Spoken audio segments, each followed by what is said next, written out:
Welcome everyone. We can see people starting to join the webinar. We'll just wait a couple of moments as a few more people do join.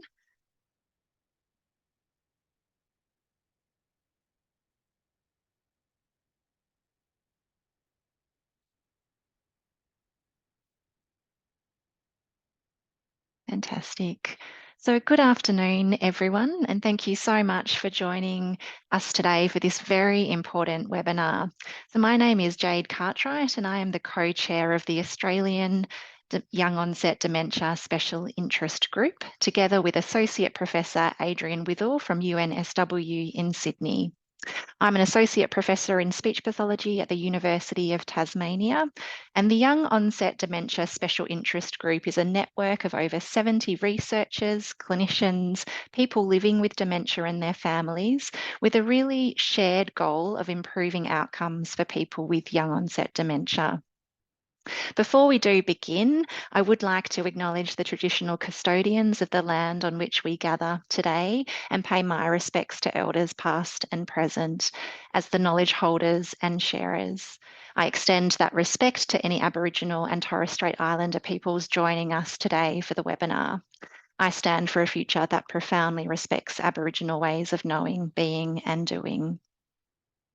So the topic for our webinar today is housing. As you would all know, supporting people with young onset dementia to live independently in suitable housing is a priority, yet it is a major challenge. In this webinar, we will hear three experts' views about the what, the why, and the how of housing for young people living with dementia. Our webinar will run for 1 hour and will be recorded, so it will be available for people to watch back later.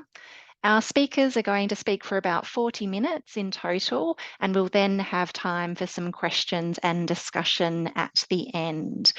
We would ask you, if you would like to pose a question to any of our presenters, to please use the Q&A function at the bottom of your screen, and we'll then collate those and ask our presenters the questions at the end.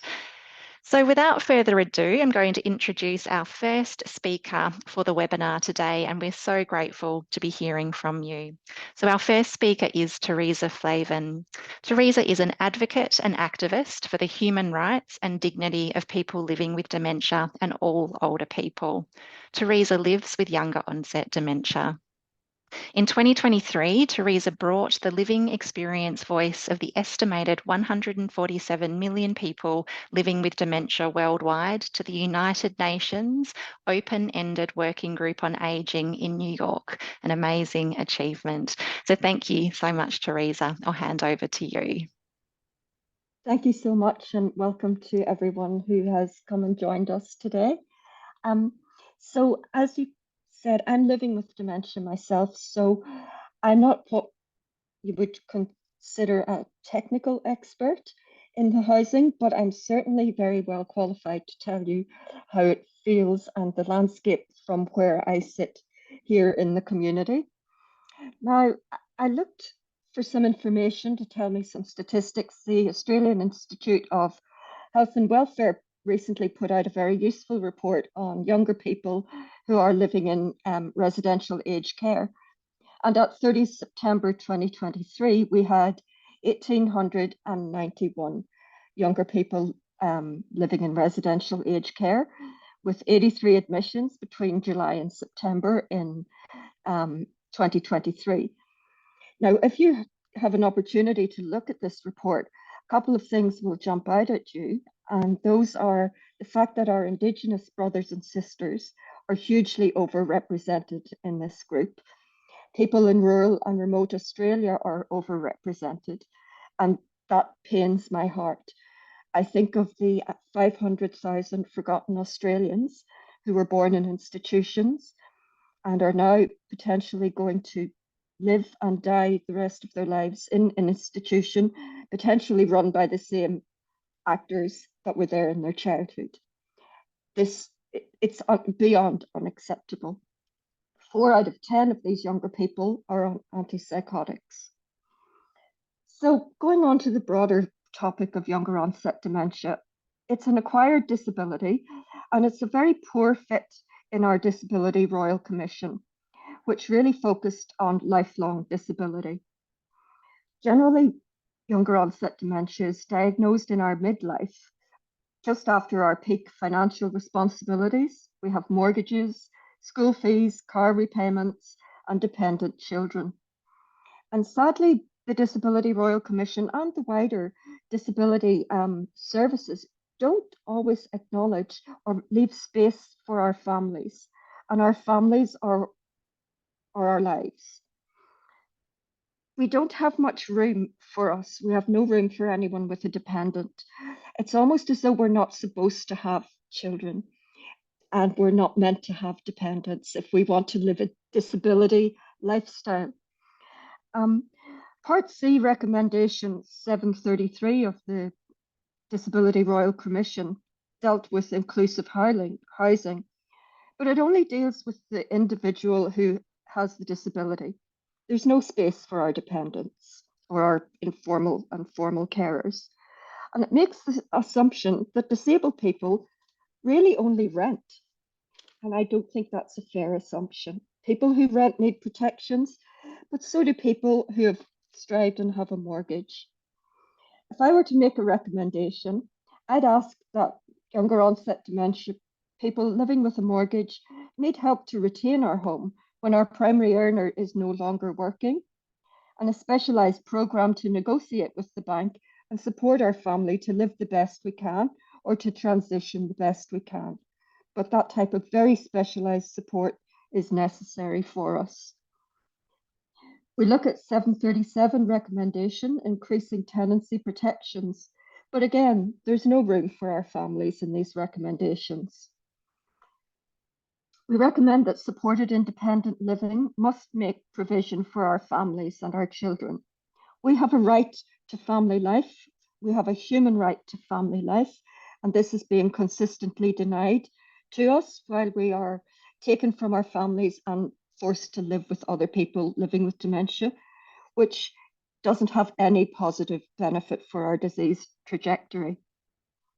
Recommendation 742 talks about alternative housing options, but they're not family friendly either, and they're not innovative. It's just more of the same.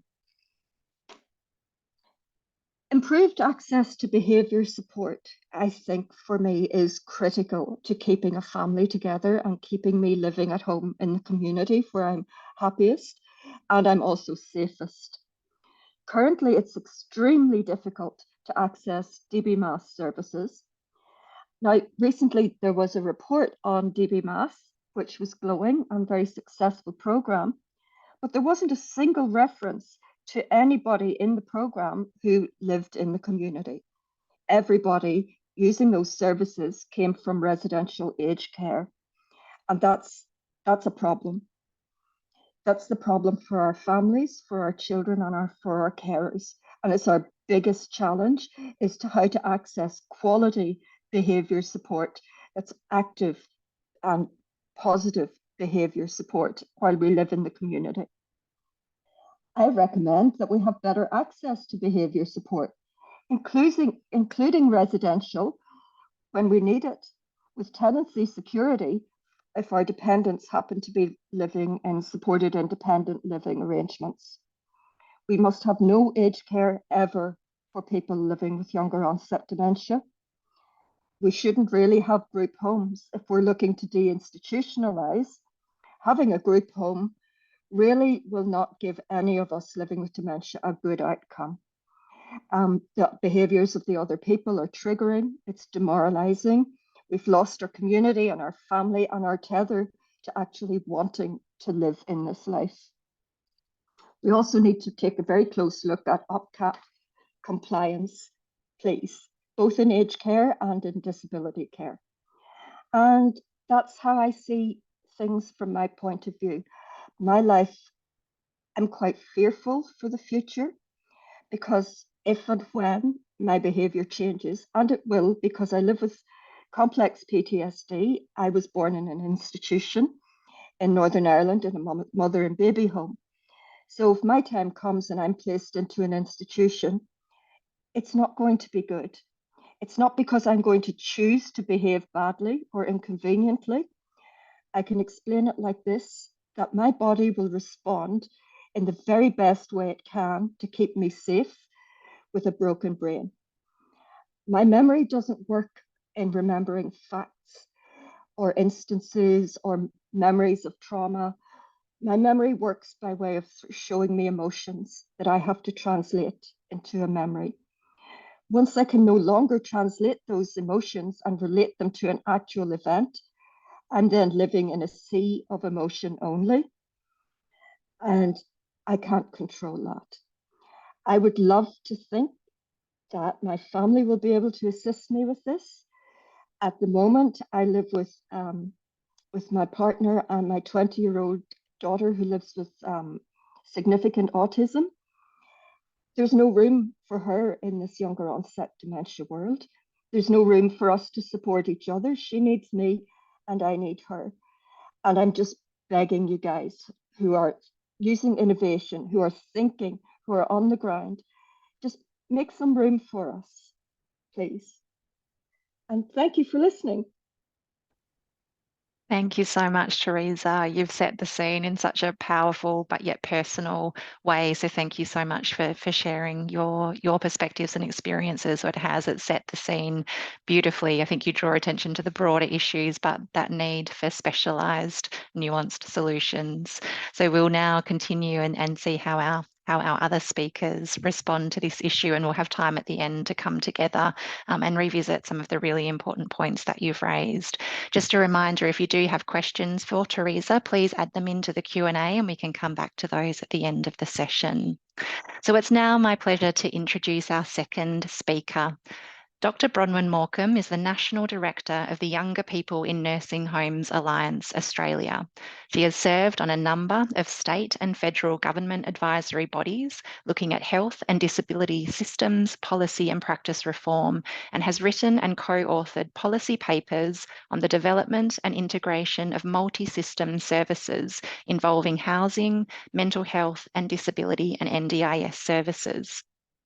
Bronwyn is currently working with the YODSIG, other leading dementia organisations and government policymakers to deliver the Alliance's Joint Solutions Project that will describe a system of care for people living with young onset dementia and a roadmap of responsibilities that details the services and supports that should be available through that system of care. So thank you so much, Bronwyn. Thank you, Jade, very much. I'm just going to open up my screen and get this underway here. First of all, can I also acknowledge Teresa's comments? I think you've made some very, very important points, Teresa, that I hope will shape some of what I'm going to say as well. I think we need to listen very carefully to people with lived experience of younger onset dementia. And that's something that I hope will come through in what I'm about to talk about now. So I've been asked to speak about housing policy for Australians living with young onset dementia. And I've got an image at the top of this screen that's quite deliberate. People are looking for something because, whoops, there we go. We're going to have some problem. We actually don't have housing policy in this sense for this group. Instead, we have a policy landscape that's quite chaotic, I think. Young onset dementia remains poorly recognised, it's poorly understood, and it's often conflated with the dementias of older age. People hear the word dementia and they think, oh, that's memory loss, that's what happens when you get older, therefore you go to residential aged care. So resi aged care is still seen as the go-to for anybody with a diagnosis of dementia. That's changing though, but nevertheless, this quite chaotic landscape that we have at the moment for housing is fragmented. People are trying to respond, but they're doing so in a very ad hoc way. Just get that screen to move on. Jade, are people able to see this screen without too much trouble? Yep, okay.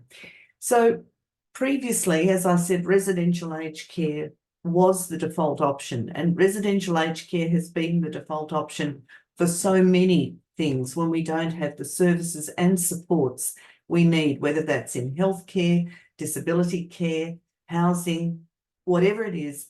Poor old residential aged care has been the default option when nothing else is there.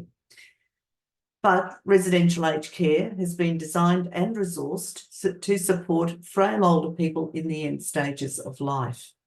It cannot deliver the multidisciplinary care that we know people with younger onset dementia require. And in fact, we now have government policy that's been in place for some time that says residential aged care is inappropriate for younger people under the age of 65. And again, the fact that we are still deciding supports according to how old you are is a problem that I think continues to happen, but is possibly for another discussion. The fact that residential aged care is inappropriate for younger people was also confirmed by the Aged Care Royal Commission. So we've now got residential aged care as an inappropriate placement option. We've also got aged care providers who are refusing to take individuals with young onset dementia for a couple of reasons. The first is that these are often people who are younger, physically strong, agile and impulsive, and the behaviours that often accompany this condition pose a real risk to frail older residents. So that's one reason residential aged care providers are refusing to take people with younger onset dementia. The other reason is that these providers, if they're supporting NDIS participants in their services, are now subject to dual regulation. So not only do they have to be compliant with the Aged Care Quality and Safety Commission, they now also have to comply with the NDIS Quality and Safeguards Commission's regulatory requirements. And this has caused a real problem. It's costly in terms of finance, it's costly in terms of time. It means that everybody in the residential aged care service has to be trained and accredited according to the NDIS requirements. It's been a huge problem for these providers and forms the second reason many of them are saying no to people with young onset dementia who are also NDIS participants. Into this space around aged care, we've now got a new Aged Care Act that's currently before the Parliament. This Aged Care Act, if it gets through in its current iteration, will for the first time make it possible to place people between the age of 50 and 64 years into residential aged care under the Act. There'll be 3 exemptions. One is for people who are of Aboriginal and Torres Strait Islander descent. And I think Teresa's made the point already that far too many people from those backgrounds are going into inappropriate care there. The other 2 exemptions are for people who are homeless or people who are at risk of homelessness. And we're quite concerned, particularly with the at risk of homelessness criterion, that people who are ready for discharge from hospital but may not have an accessible home to go to, may not have adequate funding to provide the supports, or be unable to access the supports they need to be discharged, will be technically seen to be homeless, and then we can look to aged care as the option. This is a real concern. The new Aged Care Act, if it goes through as it is currently described, will also remove eligibility for home care packages for people under 65. And these packages have often been a stopgap for people in early after their diagnosis. The other issue of interest here is the inclusion of a statutory duty of care for providers. This will make residential aged care providers, their executive, their boards, criminally and civilly liable for bad care. Now, in itself, I think that's not a bad thing at all. It's a very important thing, and we were disappointed that the Disability Royal Commission didn't propose a similar statutory duty for disability service providers. But one of the outcomes of this has been that residential aged care providers are now refusing to take people with dementia of any age. The risk of failing that statutory duty of care is now coming through. So where are people meant to go? You know, we've really got some big decisions to make very quickly, I think. The other side of this particular housing coin, though, is in regard to NDIS housing. And there are two parts to this, and I know that Heather's going to speak more about how you might be able to access NDIS housing in a second. But specialist disability accommodation is the funding that builds the house, if you like, and this is meant for people with extreme functional impairment or very high support needs. Supported independent living, or SIL, provides the funds that you need to deliver the support to enable you to live in your own home or with others. But, you know, this all sounds fine, but it's not actually. For people with young onset dementia, it's not good at all. Again, these dementias are poorly recognised and very poorly understood by the NDIS. We don't have any demand data to identify what type of housing might be needed, where it should be built. The Alliance put oh goodness, what are they called? An inquiry to the NDIS to ask how many participants the scheme thought it had living with young onset dementia. And they came back with an estimate of 5,000 people. But we don't know whether that 5,000 is young onset dementia as a primary disability or as a secondary condition with diseases like Huntington's disease, multiple sclerosis, Parkinson's disease, and so on. Again, poor recognition of the condition means we don't have good demand data to do something with. Another problem for the NDIS is the lack of market stewardship that there's been. When the NDIS came in, it came in with an idea that the market would respond. And in the absence of any other information, the market has responded by doing more of the same. It's taken a build and they will come approach that's resulted in the development of more group homes and the development of apartment clusters. These apartment clusters are where usually groups of 10 apartments are salt and peppered throughout a development, and the people who live in those apartments share a portion of their support. It's had its own problems. It hasn't worked as well as people had hoped, but for both of those models under the NDIS, neither is suitable for people with young onset dementia. They're not designed for people living with this condition. The shared supported settings can be problematic because if you've got a resident that develops behaviours of concern and is a risk for other residents there, providers we're finding have been unable to manage that situation and commonly send the person to hospital, shut the door behind them. The hospital is then left with where to from here, and again, residential aged care comes into play as the only option that they think they've got. The NDIS is also unwilling to fund 24/7 care for someone living on their own in an apartment. So neither of those options under the NDIS are particularly suitable for people living with young onset dementia. And the last part of this particular part of the equation is the recent NDIS review and its recommendations and the bill on the NDIS that has just been placed before the Parliament that will bring in reforms, and we're not sure where these are going to land yet. A couple of access points to the scheme that are likely to happen are an early intervention pathway and a permanent disability pathway. So we're not quite sure whether the early intervention pathway, for example, means people come into the scheme, get some help and leave. We don't know if once you come in that way, can you transition to be someone with a permanent disability and a permanent member of the scheme. These are all things that are yet to be known, but they're clearly going to impact the way housing, for example, is conceived and developed by the NDIS in the future. So what does this rather chaotic landscape leave us with? Well, it leaves us with people trying to do their best, providers, housing providers who are identifying particular needs and trying to respond to those needs and doing a range of things. Some providers, for example, are renting ordinary 3 and 4 bedroom houses.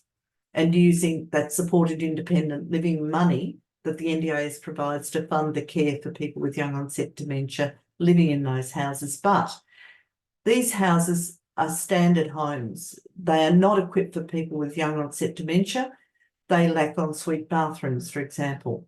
The internal and external space is often too small. Site might not be secure.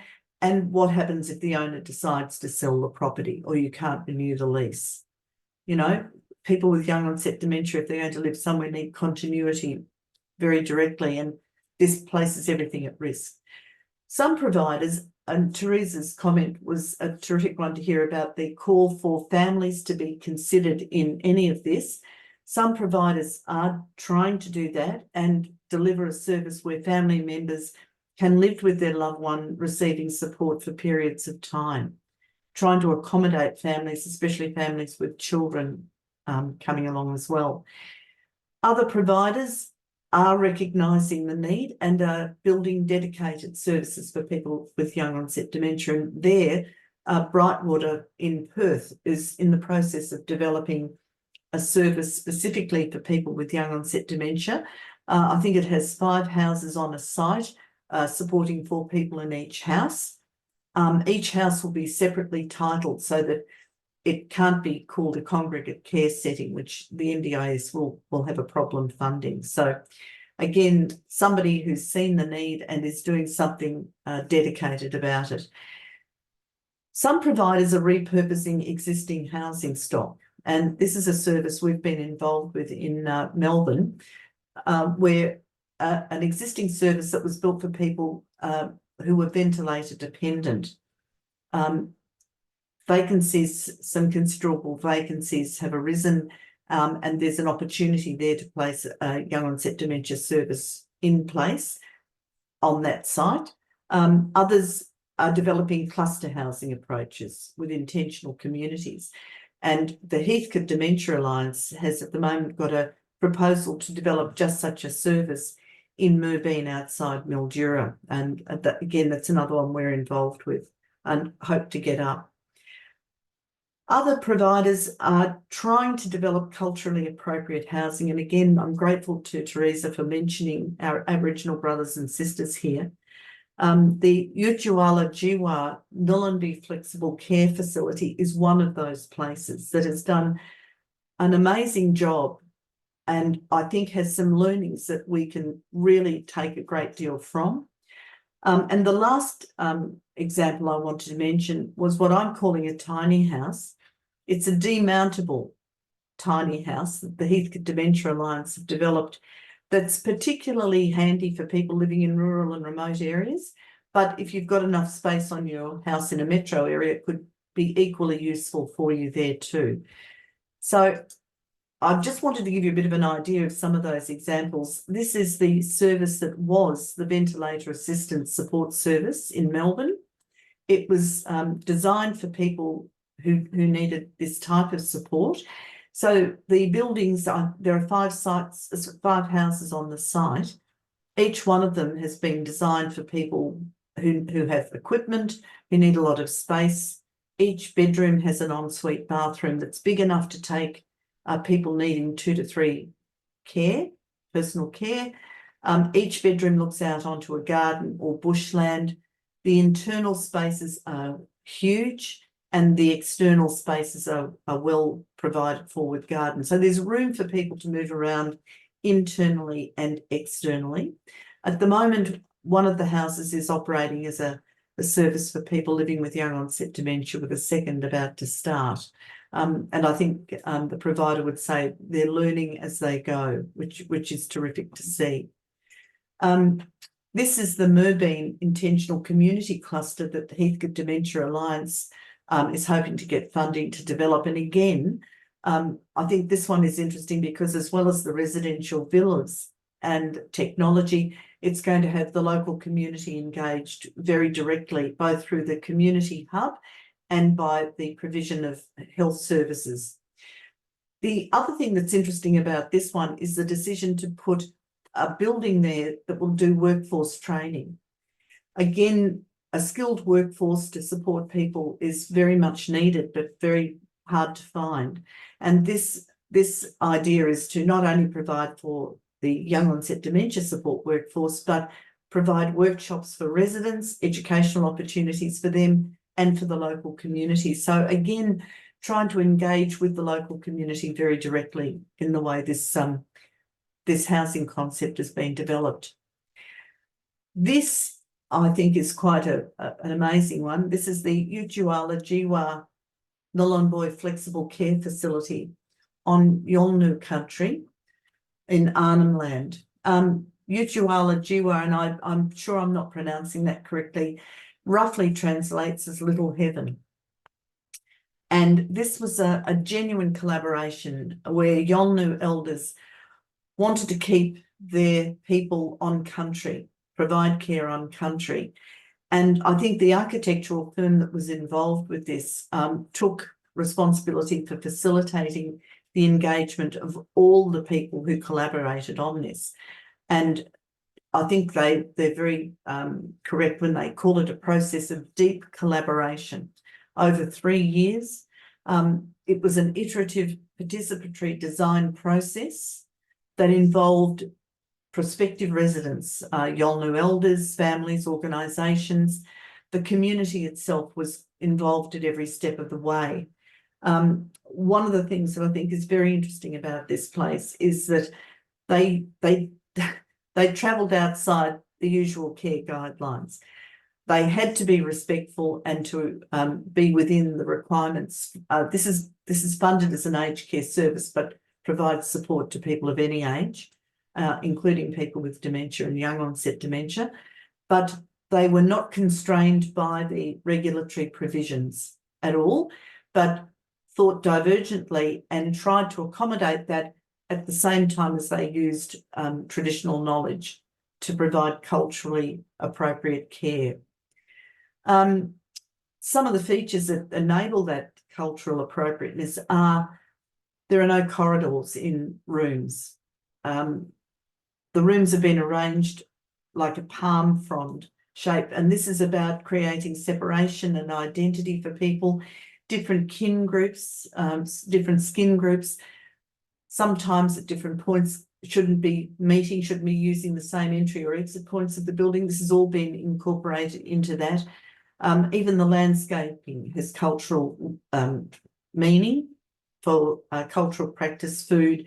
There are ceremonial grounds have been integrated into this, and the timber that was used was milled locally, and some of that came from a mine that was being decommissioned. So the ways in which the service has been developed, and I guess for me it's the listening to people with lived experience, it's involving the community very directly, it's been thinking outside the square to develop a very innovative service response that works. And again, as I say, I think we can learn a lot from the way this has been done. And this is the Heathcote Dementia Alliance's tiny house, but it's a demountable. As you can see, it's a 1.5 bedroom care villa that you can just attach to the back of a truck and transport wherever you want it to go. It's well set up, accessible for everything, and I think for people in rural and remote areas offers a real opportunity to obtain housing that will work for them and for anybody. So we don't have a young onset dementia housing policy yet, but I thought some of the facets of such a policy could be, first of all, to develop a well-resourced housing sector for people with young onset dementia. And that sector, as the Yolnu elders did, has to involve deep collaboration, consultation and co-design with stakeholders, all stakeholders, but particularly people with lived experience. We need to have architecturally designed best practice dementia housing. And I think that notion of thinking outside the square to develop innovative housing concepts is fundamental to this. We need to be able to collect and publish demand data to inform housing developments, you know, what sort of service we need and where it's needed. And we need to start to commission these houses. We can't wait for the market to suddenly wake up and decide it wants to do something. We need to be on the front foot with this to commission these places for people, and again, to do it in consultation with all stakeholders. And here I think local communities and councils are very important. Local councils are often forgotten in these things, and they should know their constituency better than anybody. But to bring them into this, I think, is very important. We also need to recognise the different types of housing options that must respond to local needs and conditions. And here I've included step-down facilities and transitional arrangements for people who may be coming out of hospital or need some respite or whatever that might be. That policy also needs to evaluate housing designs and publish that evaluation and provide a networking so we can look to develop and maintain best practice. They're just some of the things. I'm sure there are other people will think of as well, but that was just a bit of a way of starting some thinking about what a young onset dementia housing policy might look like. And again, I think I'd finish by pointing us back to the Yolngu's efforts and what we can learn from them about how to involve the community in developing housing. Thanks, Jade. I'll stop there. Thanks so much, Bronwyn. Yeah, fantastic overview. And I think we really appreciate your leadership and the advocacy work that you're doing in this space. You've certainly described how chaotic the policy landscape is, but fantastic to see that some innovative solutions are starting to be explored that do consider families. So I will now hand over to our final presenter for this afternoon, and that's Heather Clark, who is the Younger Onset Dementia Specialist NDIS Support Coordinator in the ACT. Heather has a special interest in behaviour support after working in the role of Behaviour Advisor with the Dementia Behaviour Management Advisory Service and as a NDIS Behaviour Support Practitioner, working solely with people diagnosed with young onset dementia.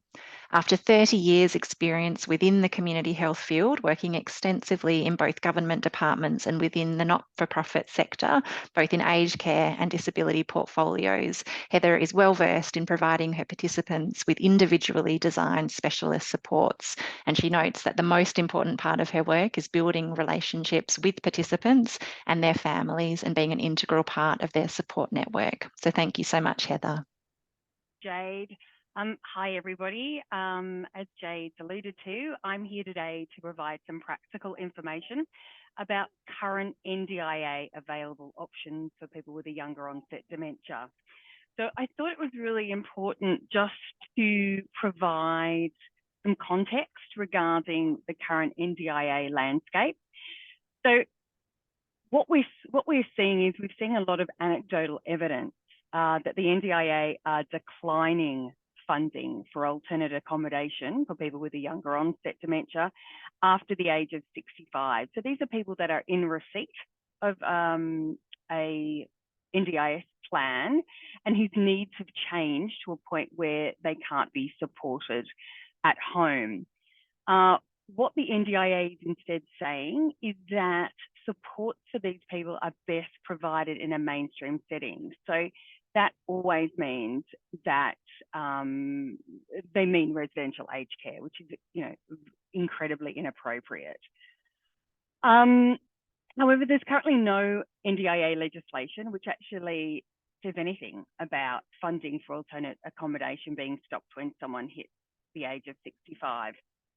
But what it is doing is it's causing extreme angst to a lot of participants, as it's making them have to think about and preempt some kind of NDIA accommodation often before they're ready. We're also seeing across the state that even when people with a younger onset dementia are in specialist disability accommodation or still within the NDIA sphere, we're seeing that when their needs do increase, additional funding is requested. We're seeing that the NDIA is also not approving additional funding and instead going again to the residential aged care option. So there's a number of potential housing options for NDIS participants, and Bronwyn spoke a little bit about those. The main three we've got is SDA, which is Specialist Disability Accommodation, ILO, Individualised Living Options, and SIL, which is Supported Independent Living. All are fabulous options for some recipients. Unfortunately, the SDA and the ILO options for the participants that I've worked with have just not been appropriate.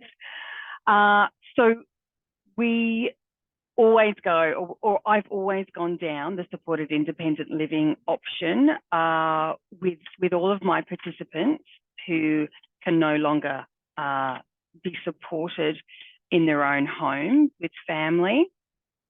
So I wanted to concentrate on SIL and just give you a brief rundown on what that actually includes. So the NDIA say that SIL is specifically for people with higher support needs. So people that need a high level of support at home all the time. So we're looking at support 7 days a week, often 24 hours a day, which absolutely includes overnight support. The NDIA is saying that SIL can be provided when you live with other NDIS participants, or that SIL can be provided if you live on your own. However, we're not seeing that. I haven't seen a participant approve SIL in their own home, living with family for 5 years. I've only had one participant who's ever had that level of funding in their plan. So it's definitely something that the NDIA are moving away from. So realistically, this means that my participants are looking at a supported independent living option into an accessible house, living with others. Heather, yeah, sorry to jump in for a sec. We're still just seeing your first main title slide on the screens. I'm not sure if you have jumped ahead yet. Can you see something different now? We're just seeing your PowerPoint slides, not the actual presenter mode. Okay, let me have a look.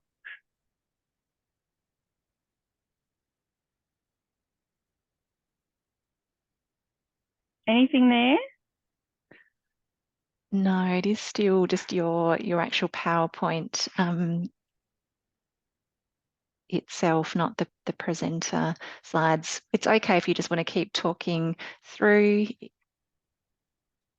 Okay, I do apologise. I'm so sorry. There was only very small kind of details on my PowerPoint anyway, and I can send them through if anyone needs them afterwards, if that's easier, Jade. We can make them available after, but keep talking through because it's very clear. Thanks, Heather. No problem. So when we talk about SIL, we need to know obviously what does the NDIA fund? So it'll fund all in-home day-to-day living support. And normally what happens is that when we have SIL funding, we'll look for a SIL registered provider. So they either have a rented property or a purchased property that is registered for SIL with the NDIA. So as I was saying, all the supports that you require day to day, that's what the NDIA will fund in a plan. So this includes, but it's not limited to, things like personal care, meal preparation, cooking, developing a routine, medication support, attending all other appointments. And a lot of the time too, SIL providers will also assist you to facilitate and maintain those relationships with family. The things that SIL won't fund are those things that the NDIA refers to as everyday living expenses. So that's things like rent, food, groceries, And I know where I am in the ACT, the self-contribution to still required for those things is about $650 per fortnight. However, if a participant is in receipt of the disability support pension, they also may be entitled to rent assistance through Services Australia. So the big question, how do you actually request still funding in your plan? So I'll be frank, it's a massive rigmarole, and currently we're looking at, from the submission of a change in circumstance to request still funding to a decision made, we're looking at months. With one particular participant, it was 7 months. So of course, the information that we provided with the initial change in circumstance was completely changed, 7 months down the track. But if you are looking at requesting still, absolutely need a change of details or situation form. So that's something that is provided on the NDIA website, where you can detail what's changed, why alternative accommodation is required. There's also a supporting evidence home and living template, which is a 30-page template. It's a lot of information, but the NDIA won't even submit a change in circumstance with still funding unless you have that template. What's also really good if there's a carer involved. So a carer impact statement on why it's important for them to see their care recipient have different or changed accommodation. You're also going to make sure that there's a still comprehensive OT. And it's really, really important to get an OT that knows what they're doing. It's really important that the OT knows what the NDIA are going to require to be able to adequately assess whether a person is approved for still funding. So the comprehensive OT assessment needs to list things like the support needs, the housing needs, how often the needs are required, functional ability, the impact on daily life that the diagnosis has. It also needs to really clearly state why there is no other home and living option available that would be suitable. The NDIA talk a lot about what's reasonable and necessary, and if you get a good OT to do your assessment and the report, they will actually be able to provide evidence to the NDIA about why the alternate funding is both reasonable and necessary. You also got to make sure that the OT is also using the correct assessment tools as well. And there's a whole list of which ones the NDIA will take as evidence. Along with all that, really good if you also have other allied health or specialist reports. So we're talking about physiotherapy, behaviour support, speech therapy, any neurologists, geriatricians or GP reports that are all providing the same evidence. We have to make sure that the team providing the evidence are all on the same page, so the NDIA is getting exactly the same information from everybody. So that's if you've already decided that you need to look at alternative accommodation, but I've got some other suggestions for people and how you can kind of start this process now and just kind of be ready if still is something that you're going to progress to in the future. So I always recommend to all of my participants that no matter where you are in your dementia or your involvement with the NDIA, it's really important to add a home and living goal to your plan. So something like, I would like to explore other accommodation options. Okay, and this will give you the time and the resources to actually look at options. And also, if you haven't already got a short-term accommodation funding in your plan, I would absolutely request this as well. Something like, I would like to access short-term accommodation so I can experience new things. Okay, this is all about kind of feathering your nest for things that you may need in the future. So when we talk about short-term accommodation, that's like the old term for respite. And this is where you can get 28 days of short-term accommodation put into your plan so that you can spend some time away from home for a short period of time. And it funds support for when your usual informal caring network isn't there, or when you actually want to try new things. So it's great if you've got still and you think, am I going to like it? Is it really what I want? Then you can kind of try it before you put in all the paperwork to actually get the SIL approved. So also when you're accessing short-term accommodation, as I said, 28 days a year is allocated. And when you're actually with short-term accommodation or accessing short-term accommodation, there's no out-of-pocket expenses for you. So there's no additional cost for food, rent, or utilities. That's all covered by the NDIA funding.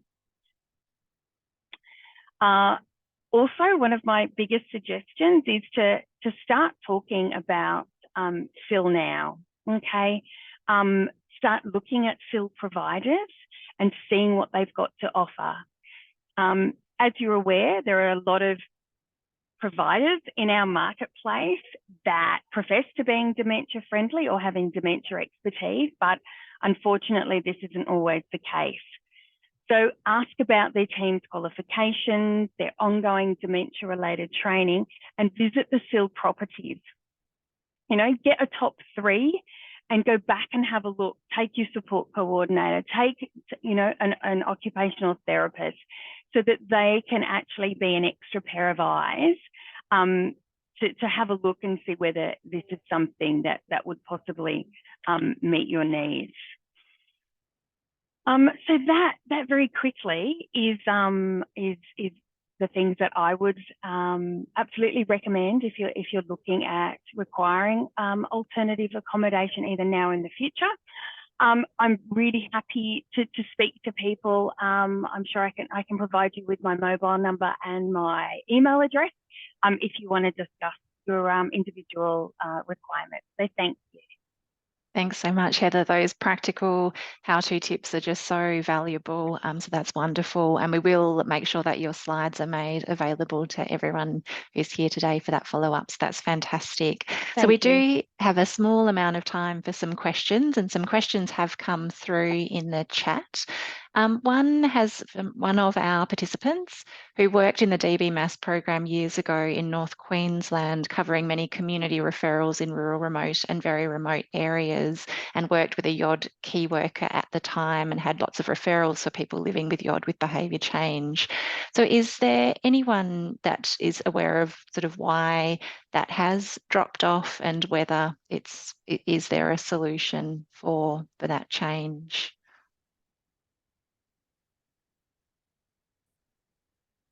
Thanks, Teresa. That would be great.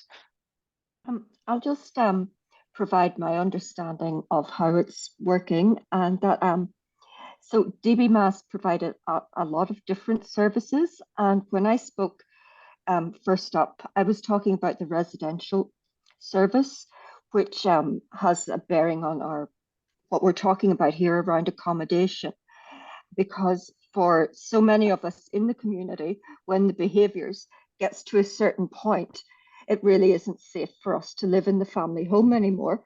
But we have 2 options at that point.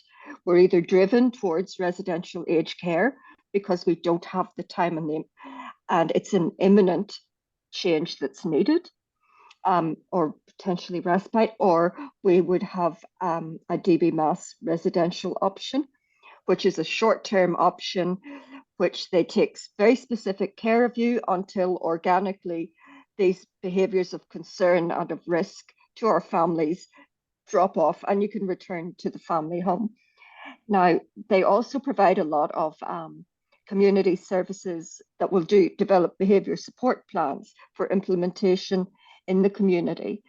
And while that's all still up and running and ongoing, I guess I'm referring to the residential component for people who are in serious difficulty, for families in crisis. And we don't seem to be able to make that leap from the community to the residential short-term behaviour situation. We have to go through this whole being in the community, having a behaviour support plan. Oh, it doesn't work. Oh, we're going to have to look at supported independent living. And meanwhile, the family is broken. So it's that lack of responsiveness that concerns me here. We do have solutions out there. They're small, but they're there. But there's no quick, timely, effective pathway for us to get there. And that breaks our families. Heather, did you want to comment as well? I can just make a comment about how it happens in the ACT. So we have quite a good relationship with Hammond Care and DB Mass. However, their time is very limited. They will quite often only triage for very significant and severe change and responsive behaviours. So the things that I want people to look at is behaviours before they get to the point where families are saying, we can't manage this. It's now a catastrophe. And that's difficult as well. It'd be really good if we were able to speak to Hammond Care and DB Mass to see actually what their guidelines for eligibility is now, because that's what I need. I want support before it we have a real issue, and it doesn't seem to be that the DB Mass is able to provide that level of support. Yeah, thank you both. We are approaching the end of the hour, so I don't think we're going to make our way through all of the questions today. There is a question that I think it's really highlighting that people are getting stuck between the systems and between the sectors, between the health system and the NDIS and aged care. So it is that intersection where we really need to be putting our efforts. And I think through all of the presentations today, we have certainly heard the issues and the complexity, but that there are innovative solutions being explored. So I think it's the start of a conversation, and I think it would be wonderful for the YODSIG to continue exploring this as a network. So I would really like to just offer my immense thanks to our speakers for sharing your perspectives and insights today and for really bringing this issue to the fore. It's been a really fantastic series of presentations. So we will circulate the recording of the webinar as soon as we can, and we might find a way to also share our responses to some of the questions that we haven't got to today. So thank you everyone for being here. And if you have any questions, please feel free to email us and also consider joining the YODSIG as well if you haven't already. So thank you all very much, and we hope to see you at one of our future webinars soon. Thank you.